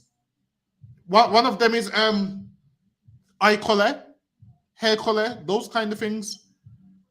So yeah, you get 23 from each parent. And obviously, if the woman that you've mixed with, if the woman that you've had sex with, obviously your child is going to take on some chromosomes from her. And that's why your child is going to come out a different complexion. Why? Because the child takes on some of her genetics, but the child comes from you. What that child is what you put inside her. So the child will always come from you, but then just certain hair and eye color, those kind of things comes from you and the mom. So tell him that's the only reason why. Tell him obviously don't get caught up with color and complexion. So lucky. Let me stop showing this. Was there anything else you wanted? La, sir. All right, Musa and Christ. Let me see what I want next. Get me Matthew chapter 16 and verse 24. The book of Matthew chapter 16 verse 24. Then said Jesus unto his disciples, if any man will come after me, let him deny himself and take up his cross. Says, any man will come after me, let him deny himself, man. Meaning, how do you deny yourself? What you want, you no longer put that first, man. You no longer put yourself first. Whatever you want to do, you no longer do that, man. You put the truth in Christ first, man. So, like, go ahead. You have to deny yourself, meaning you want to go to the strip club, you can no longer do that no more, man. Deny yourself. You deny yourself of them pleasures you have, of them lusts you have. You deny yourself of those things. So, like, you go ahead. So, like you say, if I may, go ahead. I've heard Christians use this precept, sir, to say that to justify their cross around their neck. Okay, and ask them, when did Christ have a cross around his neck? I mean, all a cross is a symbol, like basically they just used to crucify people on them. It's just a Roman style type of execution. They make out like the cross has power, and you show the cross to vampires. They worship the cross, man. Christ died on it. Christ died on it, man. It's like someone shooting you with a certain type of gun, and you carry around that same type of gun saying, I'm honoring this man, because but Christians make no sense. They don't understand the Bible. I don't understand. How do you use this for that? While it is, Christians don't deny themselves. Because if they denied themselves, they would stop being whores and homosexuals, man. That man That's in the right. pub soft banging the tambourine, man. You want to bang That's the tambourine? right. You deny yourself and stand up like a man. That's what you should do, man. They would deny themselves of dancing and holding hands with other men in the church. They would deny themselves in that way. They would deny themselves the homosexual acts that they want to do if they wanted to serve Christ. They would say they want to do this, but they would deny themselves of doing them acts. Deny yourself means to put yourself second for once, man. Put yourself second for once and don't do what you want to do. Do what the Lord wants you to do. So, Lucky, go ahead. Another one, Khan. And take up his cross and follow me. And that means what? Your burden, man. They think that means what? Pick up your cross, and that's just another way of saying take up your burden or this hardship and follow me, man. That's what that's saying, man. That's what that's saying. They make out like this is talking about take up a little cross and follow me. Christians don't know the Bible, man. That's just old English for take up your burden. So, Lucky, go ahead. Another one, Khan. For whosoever will save his life shall lose it. It says, whosoever will save his life shall lose it. Meaning what? The life that you're trying to save, the life that you don't want to put down because you love it so much. That's the life that you're gonna lose, man. Listen, you don't want to come into the truth because what? You're making all this money. You're gonna lose all that money, man. You don't want to come into the truth. Right. Why? That woman there, and you're trying to save that woman and stay with her. You're trying to save your life and relationship with that woman because she said she's going to leave if you come into the truth. You're going to lose that woman anyway, man. The life that you're trying to save, you're going to lose everything, man. And imagine this. Imagine you lose things for the truth. That's excellent, man. But imagine you leave the truth and you still lose things. You're a two-time loser, man. You're just a two-time loser, and you are going to lose it, man. Go ahead. Another one, Khan. For whosoever will save his life shall lose it, and whosoever will lose his life for my sake shall find it. Whosoever shall lose his life for my sake shall find it. Meaning what?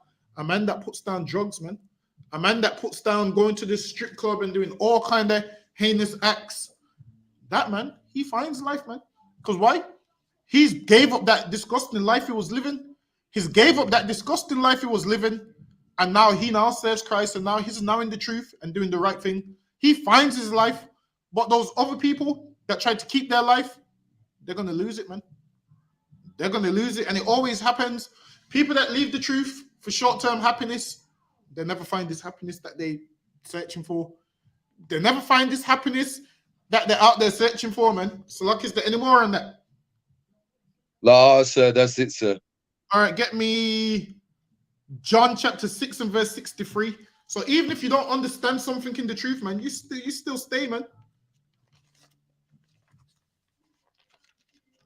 The book of John, chapter 6, verse 63. Hold on, let me get there with you. Go ahead. The book of John, chapter 6, verse 63. It is the spirit that quickeneth. Hold on one sec. Let me see. Yeah, go ahead. It is the spirit that quickeneth. Meaning the flesh profiteth. Meaning it's the spirit that makes you alive, man. Read on. Another one, Khan.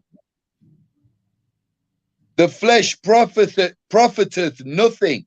And it's the spirit that makes you alive. The flesh profits nothing. What does that mean, man? Like, the reason why you can do all the things you do, why? Is because you have a spirit inside you, man. If you don't have that spirit, you're dead, man. What happens to a man with no spirit? He's dead. The flesh profits nothing, man. Meaning, when people die, the reason they're dead is why? Because their spirits left their body, man. And what can their body do once their spirits left their body? Nothing. It's the spirit that makes you alive. Now, Christ is breaking something down to them because they didn't understand what he was talking about. That's what it means. That's what it says. The flesh profits nothing. Because why? Without spirit, you're dead. The reason you're alive is because you have a spirit. And once that spirit is out of your body, the flesh profits nothing, man. You can't do nothing. You're dead. Go ahead. Salakia, sir, if I may. Go ahead. Salaki, sir, if I may. Can you hear me? Yeah, go ahead. Yeah, so are you saying that the body cannot live without a vibration? Listen, you tell me a man that's lived without a spirit. Another one can't, sir. So now, So without that vibe, you cannot live. no. I'm on about without a spirit in general, you can't live. So without a spirit, your body is nothing. That's why when people die, what happens? Their spirit leaves their body, and what happens to their body? What does it do?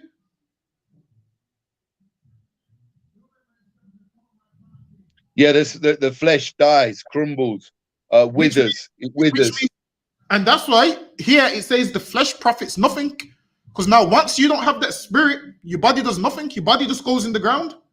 The reason why you can walk around and do everything you're doing is because you have a spirit. But once the Lord, when it's time for you to die and your spirit leaves your body, which is letting you know the flesh profits nothing.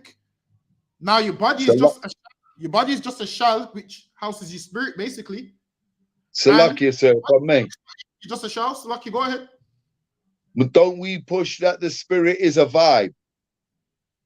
It is, but obviously there's different context to it. Now you have a spirit and a soul which is inside your body, which allows you to do certain things. If you get what I'm saying to you.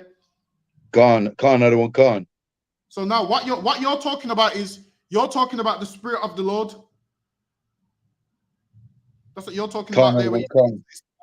So now every man has a spirit, and there's also other spirits on this earth. There's the spirit of homosexuality, all of those kind of things. There's tons of spirits on this earth. Go ahead. But obviously everyone has their own individual spirit which allows you to move around and do whatever. Without this inside your body, there's nothing you can do. But so lucky, go ahead, Christ. You're gonna get a better understanding as we read on. So lucky, sir. What's the precept? 6 and 63. Go ahead. Another one can't. The words that I speak unto you, they are spirit now, and they are life. So now Christ is saying the flesh profits nothing, man. And now Christ is saying the words which I speak to you, they are spirit. What does that mean?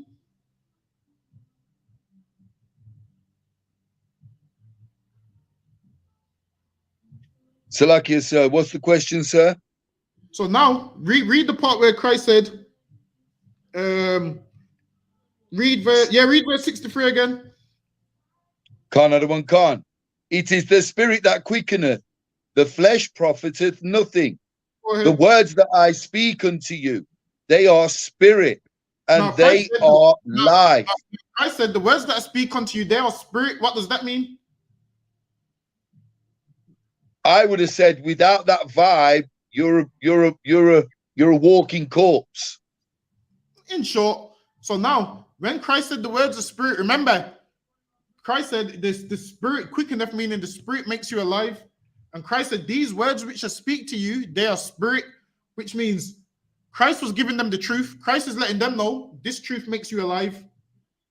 That's what he's saying. You get that? Or another one can't, sir. These words are spirit. Just think the spirit quick enough. It's the spirit that makes you alive. And that's why Christ said, these words which I speak unto you, they are spirit. Meaning these words make you alive. This truth makes you alive. These laws make you alive. So that's what Christ is talking about when he said these words are spirit. Spirit, go ahead. Another one can't. Verse 64. But there are some of you that believe not. And Christ is saying there's some of you that believe not. So now he's saying this truth makes you alive. These words make you alive. And he's saying some of you don't believe what I'm saying to you, man. Some of you don't believe. Meaning what? They're not alive, basically, man. Well, they're not going to be alive soon, meaning they're there, but they're not listening to the truth.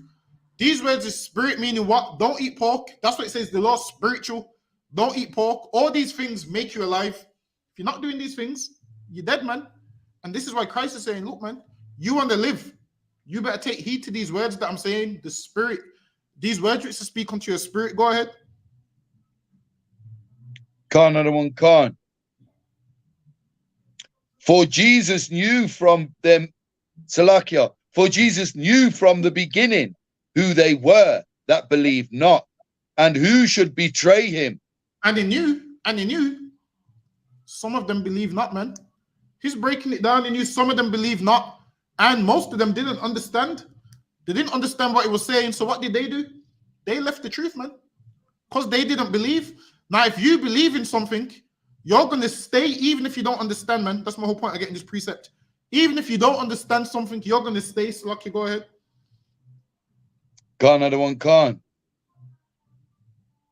For Jesus knew from the beginning who they were that believed not. Where that believe not, man. It's in the spirit on them, man. Listen, man. It's in the spirit on them and you who believe not, man. So, Lucky, go ahead. Khan, another one, Khan. Like there could be someone that you're around, and you can. We're not stupid, man. If someone's doing something they're not supposed to do, we know, man. You think what? You might not tell us, but in your spirit, we can tell, man. You can tell if someone's not doing things all the way right. It's not hard to tell, man. It's Lucky, go ahead. Yeah. Khan, another one, Khan. And who should betray him? And he knew that also. Go ahead. Khan, another one, Khan. And he said, therefore said I unto you, that no man can come unto me, except it were given unto him of my Father. I said, no man can come to me, except it was given him of my Father, meaning you didn't just wake up one day and stumble across YouTube. It's because the Lord put the Spirit on you, man, to bring you into the truth. Read that part one more time. Right. Khan, another one, Khan.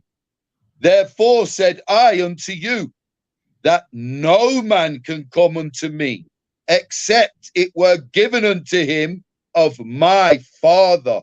And what's Christ saying right there? Actually, read on. What verse you at? 66. Go ahead. Khan, another one, Khan. From that time, many of his disciples went back. Read verse 65 one more time. Khan, another one, Khan. And he said, therefore said I unto you, that no man can come unto me, except it were given unto him of my Father. What's Christ saying right there? If you're not ordained, don't try it. Not just that, what else is he saying there?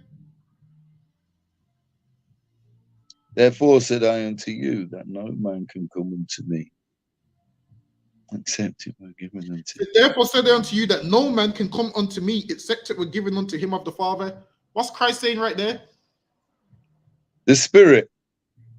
Nah, what's the saying? Listen, it's in the verse. What's the saying right there? It said, therefore said I unto you, that no man can come unto me, except it were given unto him of my Father.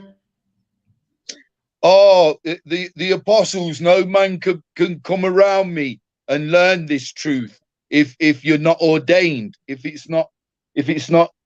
wasn't given unto you by the Father, the Spirit. Read it one more time. Khan, another one, Khan.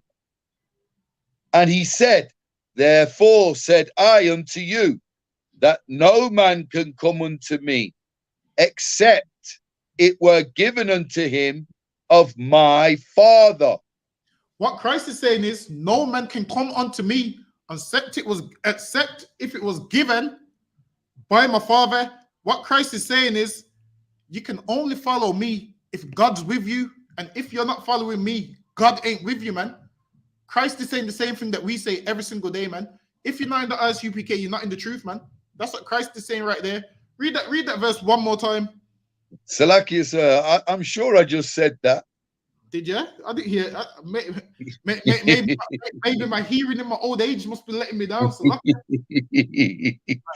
hearing must be forsaking me in my old age. God, another one, Khan. And he said, therefore said I unto you, that no man can come unto me, except it were given. No man can come unto me, meaning You can only come unto Christ if God wants you to. And if you don't come unto Christ, it's because you don't serve God. Basically, what he's saying is, read it one more time. Another one can't. And he said, therefore, Christ is saying you can only follow me if God's with you, man. And if God ain't with you, then you're not going to follow me. Christ is letting you know that he had the truth, man. That's what Christ is letting you know. That's why read that one more time for fake Israelites. Salakia. Read that one more time. Another one can't. And he said, therefore said I unto you, that no man can come unto me, except it were given unto him of my Father. Except it was given unto him by God. Now Christ is saying, no man can come unto me unless God wants them to. And basically, listen, Christ is saying, listen, man, this is the truth and nothing else, man. That's what he's saying.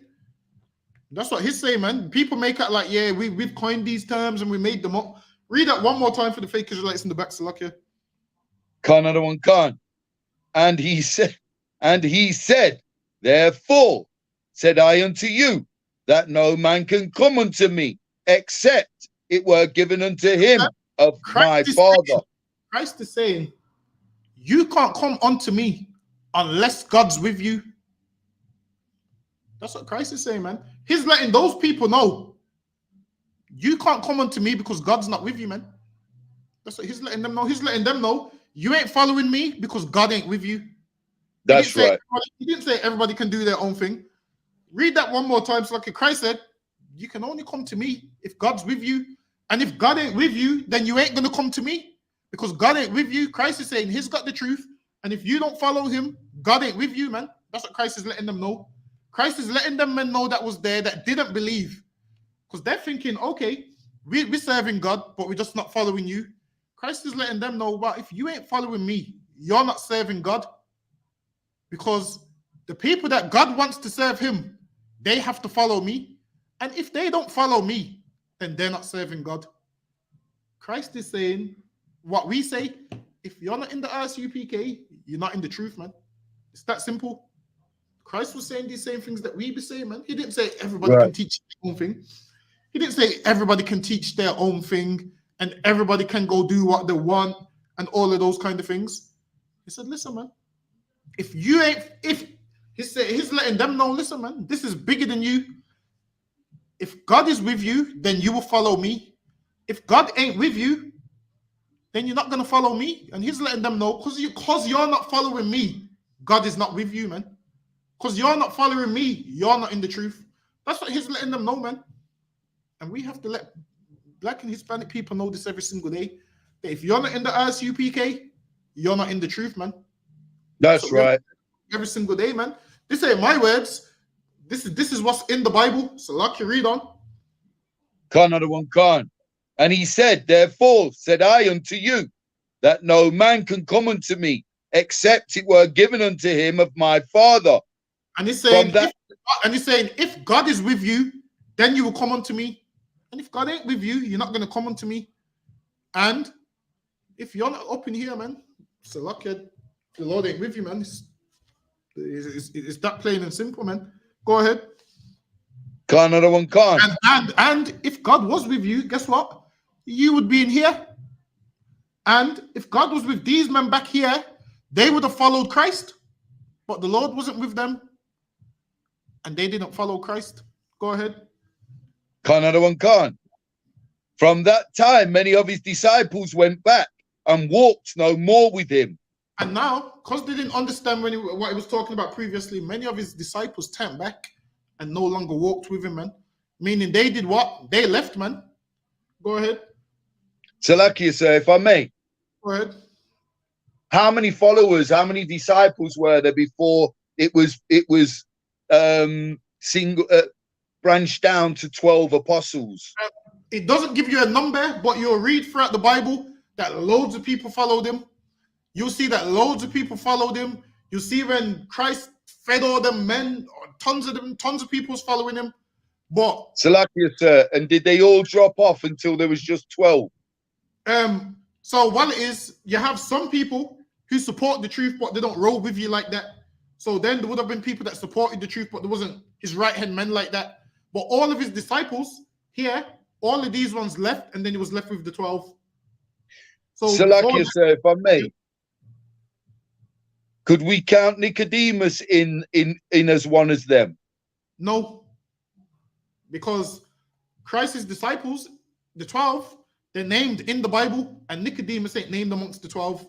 Salakia, sir, I didn't mean that. I'm not talking about his apostles, the 12 apostles. I'm talking about a follower of Christ. Because Nicodemus, his head was turned, sir. So now Nicodemus, he came by night, meaning he came by night. He didn't come in the day when everyone was around. He came in secret.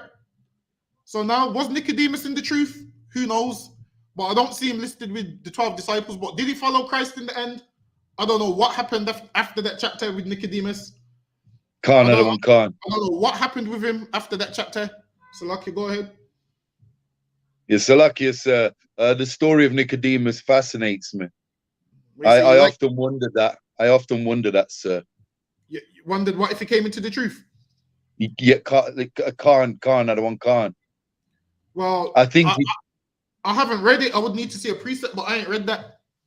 The spirit tells me he did, sir. Yeah, but you can't go by what your spirit tells you, because a homosexual spirit tells him he should be with a man. A lesbian woman spirit tells her she should be with a woman. So you can't go based on. You have to go based on facts. So don't ever go by leaning on your own understanding, like my spirit tells me this, because sometimes, listen, before the truth, my spirit told me I should rob everybody. That's what my spirit told me. My spirit told me you're hungry. But Zalakia, sir, if I may. Go ahead. But in the truth, doesn't the spirit bear witness? But your spirit, and the thing is this, you don't want to use that term, you know why? Because your spirit could be telling you something different to somebody else's spirit. What if mine and your spirit saying two different things? Who's right? Whose spirit's right? Whose spirit's wrong? Can't, sir. I just assumed that everyone in ISUPK was on one accord.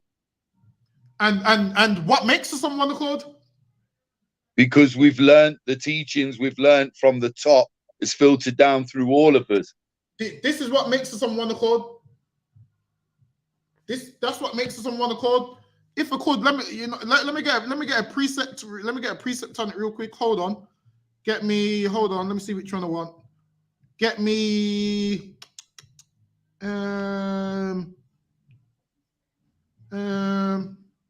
get me Proverbs chapter 19 and verse 20. I believe this might be the one I want. Hold on, give me 1 second. The book of Proverbs, chapter 19, verse 20. Hold on, wait a minute. Let me see if this is the right one. It's about counsel, sir. Yeah, go ahead. The book of Proverbs, chapter 19, verse 20. Hear counsel and receive instruction. Hear counsel and receive instruction. Go ahead. That thou mayest be wise in thy latter end. Thou mayest be wise in thy latter end. Go ahead. There are many devices in a man's heart. My spirit tells me, hold on, my spirit tells me this. Read that one more time. There are many devices in a man's heart. My spirit bears witness that Nicodemus and everybody else was in the truth. Read that one more time. There are many devices in a man's heart. In a man's mind is many devices, man. In a man's mind is many devices. So let's what because now in your mind might tell you something different to my mind. Your mind might tell you something different to Radar's mind. Your mind might tell you something different to Alban's mind, Shamgar's mind. Read on. Let's see how we understand it. Read on. There are many devices in a man's heart, nevertheless. Many devices in a man's heart. Every man thinks is right. Every man thinks his spirit bears witness to this. Every man thinks his spirit bears witness to that. Me and you might not agree based on your spirit saying one thing, my spirit saying one thing. Read, go ahead. Nevertheless, the counsel of the Lord that shall stand. Hey, listen. It says what it says, Ariel. The counsel of the Lord, that's what shall stand, man. not what your spirit bears witness to, not what my spirit bears witness to. Read that last line one more time. Sir, I'm not disagreeing. I'm saying what the Bible said, sir, that the spirit bears witness. I've read that in the Bible, sir. Yeah, but you have to put context to it. Because now what you're saying is my spirit's telling me Nicodemus was in the truth. But where's the I'm not saying that, sir. I'm saying when you read the story, it appears that way. I'm not saying whether he was or whether he wasn't. I was just trying to explain that it appears that way. But it'd be good to get a breakdown of it. But how something appears ain't always right, because now Christians, in their mind, their spirit bears witness that pork is good, because in the Bible it says all meat to be received with thanksgiving. So now, if someone came in and said the scripture says all meat is to be received with thanksgiving, and I'm saying you can't eat pork, what would we have to do to find out who's right or wrong? We would have to go to the records of the Lord, and then that's what stands. Because Salakia, sir, Salakia, sir, if I may. Go ahead. Yeah, so there's an ISUPK breakdown of it, and that's what we have to go by. And where did we get the breakdowns from? The scriptures? Another one can't, sir, but I'm just saying I've not heard the ISUPK breakdown of that event. Of which one? Nicodemus? Another one can't, sir. And if you haven't heard the ISUPK breakdown about Nicodemus, then you shouldn't say my spirit says is in the truth until you've heard the breakdown. I'm not. I never said that, sir. I'm asking you for the breakdown. Okay. You want to quickly go to it? Let me see. Well, but I asked you for the breakdown, sir. Listen, we can quickly go there. Go ahead. Matthew, Mark, Luke, or John, sir? You can get the one in John. Go ahead. Hold on. Let me skip down.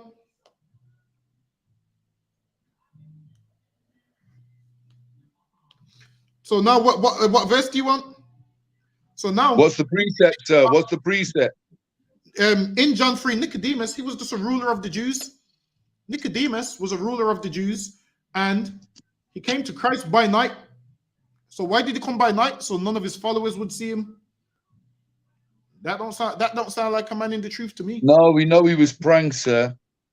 That's it. But now, why wouldn't he come by day? If he was a true believer and wanted to follow Christ, he would have came by day, and he would have brought all the people who he ruled over. He came by night when nobody else was present. So, like, you go ahead. Verse 4, go ahead. Verse 4. Salakia, the book of John, chapter 3, verse 4. Nicodemus saith unto him, how can a man be born when he is old? Can he enter the second time into his mother's womb and be born? Nicodemus didn't understand what Christ was talking about, man. He didn't understand what being born again meant, meaning you change your life and you be brand new. Because the first time you're born, you're just born to your parents and you just do whatever comes natural to you. Now, this time when you're born again, you serve the Lord and you become a new creature and you be somebody new. Nicodemus didn't understand these things. So he came to Christ by night and Christ is breaking it down for him. Go ahead. Jesus answered, verily, verily, I say unto thee, except a man be born of water and of the Spirit, he cannot enter into the kingdom of God. So now Christ is breaking it down to him how to enter into the kingdom of God, because Nicodemus didn't even know what you needed to do to enter into the kingdom of God. He didn't know these things, but he was meant to be a ruler of the Jews. So lucky, go ahead. That which is born of the flesh is flesh, and that which is born of the Spirit is spirit. And that which is born after the flesh is flesh, that which is born after the Spirit is spirit. Go ahead. Marvel not that I said unto thee.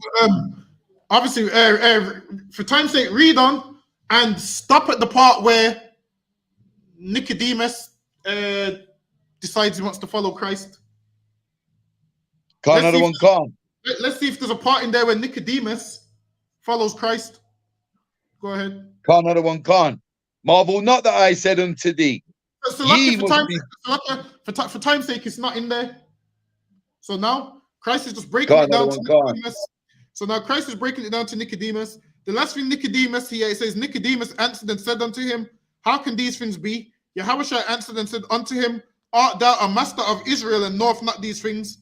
And then now Christ goes on, breaks it all down to him, breaks down John 3:16, and then that was their last conversation, because it says, after these things came Yahushua and his disciples into the land of Judea, and there he tarried with them and baptized. And John also was baptizing. Nowhere did it say Nicodemus came into the truth. Yeah, I know that's yeah, Salakius. Did you want the announcements? Yeah, go ahead. So yeah, Salakia, nowhere did it say Nicodemus was baptized by Christ and came into the truth and said, I'm gonna ride with you forever and I'm gonna be one of your disciples. Nicodemus just got the information that he needed, and that was it. Salakia.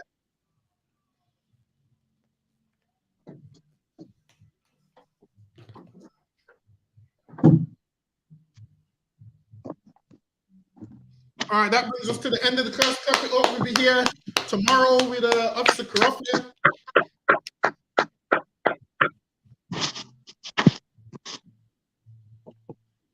Security announcement.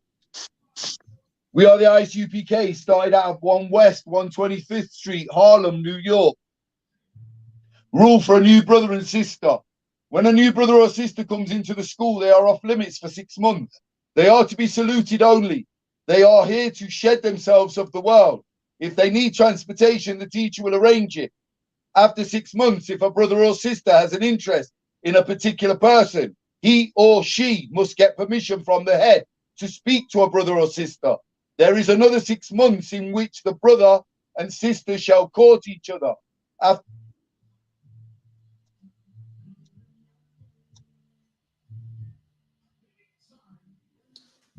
No, sir, I'll do it from my side. The brother's internet's dropped out. Let me do it from my side. We had the ISUPK started at 1 West, 125th Street, Harlem, New York. Rule for new brother and sister. When a new brother or sister comes into the school, they are off limits for 6 months. They're to be saluted only. They're here to shed themselves of the world. If they need transportation, the teacher will arrange it. After 6 months, if a brother or sister has an interest in a particular person, he or she must get permission from the head to speak. Oh yeah, go ahead. Yeah, after Salakia, sir. After 6 months period, the brother and sister will get permission from the head to marry. Ties, which is a commandment. Numbers 18 and 21. Malachi 3 and 8 to 10. Means 1/10 in the Hebrew. Mayasharah. 10% of every penny of any increase the Lord gives you. Give to the Treasury Department or teacher. Priest fund. Free will offering for priest. Not mandatory. Whatsoever amount you would like. Upcoming holy convocations. The Feast of First Fruits. I believe it's on the Monday the 29th of May. Right. Announced. Okay, remind Okyam and Okwath to check the bulletin board in the hallway. If anyone wants to be a trooper in the school, to start wearing all black boots, shirt, pants, headband, and scarf. And with that, we're going to give the teacher one courtesy salute. Men of Israel, I Modium.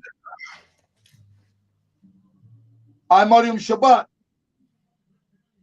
I Modium. Barak. Yahweh Shemai. Listen, I'm a brother. Yahweh.